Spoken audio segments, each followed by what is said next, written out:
Hi friends, ரீசெண்டாக பார்த்தீங்கன்னா நான் இங்கே குரோம்பேட் வரைக்கும் போயிருந்தேங்க. Copper chicken. ஸோ இந்த இடத்துல என்ன ட்ரை பண்ணலான்னு பார்த்தாங்க. ஃப்ரெண்டோட பர்த்டே வந்துச்சு, அதனால் நாங்கள் ட்ரீட்டுக்காக போயிருந்தோங்க. உள்ளே போனோன்னே ஆம்பியன்ஸ் சொல்லவே தேவையில்ல. இந்த இடத்துல இந்த பஃபெட் ஒன்று ட்ரை பண்ணலான்னு பார்த்தேன். பட் நாங்கள் போன டைமில் பார்த்தீங்கன்னா அவைலபிளாக இல்லைன்னு சொன்னேன். உண்மையாகவே ஆம்பியன்ஸ் சொல்கிறதுக்கு சான்ஸே இல்லை. செம்ம சூப்பராக இருக்கும். இந்த இடத்துல நிறைய ஃபுட்டு டிஷ்ஷஸ் வந்து அவைலபிளாக இருக்குது. ஸோ அவங்களோட சிக்னேச்சர் டிஷ்ஷு நிறைய அவைலபிளாக இருந்தது. பட் நாங்கள் போன நேரம் பார்த்திங்கன்னா ஒரு சில ஃபுட்டு ஒன்று இருந்தது. அது இல்லாமல் யூடியூப்பில் இந்த 4 கிட்டுன்னு சொல்லிட்டு பார்த்தீங்கன்னா ஒன்று ஃபுட்டு ரொம்ப மஸ்ட்டாக ஃபேமஸாக இருந்தது. சார் இதை வாங்கி ட்ரை பண்ணலான்னு பார்த்தாங்க. பிஃபோராக பார்த்தீங்கன்னா ஒரு சூப் ஒன்று வாங்கி ட்ரை பண்ணேன், மட்டனு. இது பார்த்திங்கன்னா ஒரு பாதி சூப்பு தாங்க ட்ரை பண்ணி பார்த்தேன்.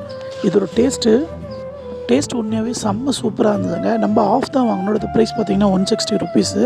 நெக்ஸ்ட்டு இவங்ககிட்ட நான் சொன்ன மாதிரி பார்த்தீங்கன்னா இந்த 4 கிட்டு இதோட ப்ரைஸ் பார்த்தீங்கன்னா 1999, கிட்டத்தட்ட ஒரு 2000 ருபீஸ்க்கு வருது. வரமேதே பார்த்தீங்கன்னா நல்லா புகையாக இருந்தது.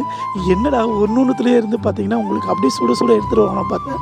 பட் என்னென்னா கடைசியில் பார்த்தீங்கன்னா கொஞ்சம் அந்த ஒரு ஃப்ளேமுக்காக ஒன்று வச்சுருந்தாங்க. சரி ஓகே, இந்த 4த்தையும் வாங்கி ட்ரை பண்ணி பார்க்கலாங்க. இந்த 4மே சாப்பிட்றதுக்கு இந்த ஒர்த்தா இல்லையே நான் சொல்கிறேன். ஸோ ஃபஸ்ட்டு இந்த 4 டிஷ்ஷில் என்னென்ன டிஷ் இருக்குதுன்னு நான் சொல்லிடுறேன். ஃபஸ்ட்டு பார்த்தீங்கன்னா இவங்க ஒன்று பிரித்து அவங்களே நம்மளுக்கு பார்த்தீங்கன்னா சர்வ் பண்ணுறாங்க. ஃப்ரெண்டு பார்த்தீங்கன்னா கலாய்ச்சிட்டே இருந்திருந்தா சரி சொல்லிட்டு நானும் பார்த்துட்டு ஃபஸ்ட்டு பார்த்தீங்கன்னா இந்த மண்சட்டி பரோட்டான்னு சொல்லிட்டு ஒன்று கொடுத்துருந்தாங்க. இதில் ஒரு 3 லேயருக்கு இருக்குது. ஃபஸ்ட்டு லேயரில் பார்த்தீங்கன்னா பரோட்டா, மேலே 65, 2வது லேயரில் எக் வச்சுருந்தாங்க, 3வது லேயரில் அந்த கிரேவி ஊற்றிருந்தாங்க. உண்மையாகவே சர்வ் பண்ணதுக்கு பார்க்கவே செம்ம சூப்பராக இருந்தது. உண்மையாகவே பார்க்க பார்த்தீங்கன்னா செம்ம டேஸ்ட்டாக இருந்தது. சரி ஓகே, நெக்ஸ்ட்டு ஒன்று பிரித்தாங்க.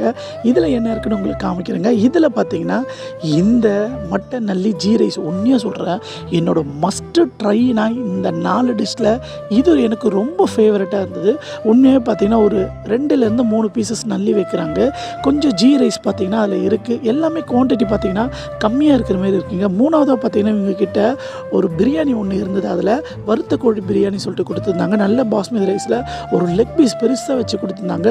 அப்புறம் பார்த்தீங்கன்னா பால் கபா ஃபிஷ் க்ரைன்னு சொல்லிட்டு ஒன்று போட்டிருக்காங்க. இது என்னென்னா ஜஸ்ட்டு ஒரு கிழங்கு வகையாக இருக்குது, அது கூட ஃபிஷ் ஒன்று கொடுத்துருக்காங்க. ஸோ இவங்க கொடுத்தது எல்லாமே தட்டில் சர்வ் பண்ணி பார்த்துடுங்க. ஃபஸ்ட்டு இந்த சாப்பிட்ட பரோட்டா உண்மையாக சொல்கிறேன், டேஸ்ட் உண்மையாக செம்ம சூப்பராக இருந்தது. செட்டில்டாக இருந்தது, ரொம்ப காரமும் இல்லாமல் செம்ம சூப்பராக இருந்தது. நெக்ஸ்ட்டு இவங்ககிட்ட வாங்கின அந்த ஃபிஷ் கறி ஒன்று ட்ரை பண்ணி பார்த்தாங்க. உண்மையாக சொல்கிறேன், அந்த கிழங்கோட ஃபிஷ்ஷை சாப்பிடும்போது டேஸ்ட்டு உண்மையாக செம்ம சூப்பராக இருந்தது. ஃபிஷ்ஷோடு வச்சு சாப்பிடும்போது எனக்கு ரொம்ப பிடிச்சிருந்தது. நீங்கள் அதையும் நீங்கள் ட்ரை பண்ணுங்கள். நெக்ஸ்ட் இவங்க கிட்டேருந்து வாங்கின அந்த பிரியாணி சொல்கிறாங்க, வறுத்த கோழி பிரியாணி ரொம்ப டேஸ்ட் இல்லை, ஒரு நார்மல் ஃபிலிமில் தான் இருந்தது. பட் இந்த நல்லி சொல்கிற சான்ஸே இல்லை, செம்ம சூப்பராக இருந்தது. அந்த ஜீ ரைஸை மட்டும் மறக்காமல் நீங்கள் போய் ட்ரை பண்ணி பார்த்துட்டு எனக்கு சொல்லுங்கள். ஸோ இதில் நான் சாப்பிட்ட எல்லா ஃபுட்டுமே சாப்பிட செம்ம சூப்பராக இருந்தது. மட்டன்லாம் நல்லா குக்காக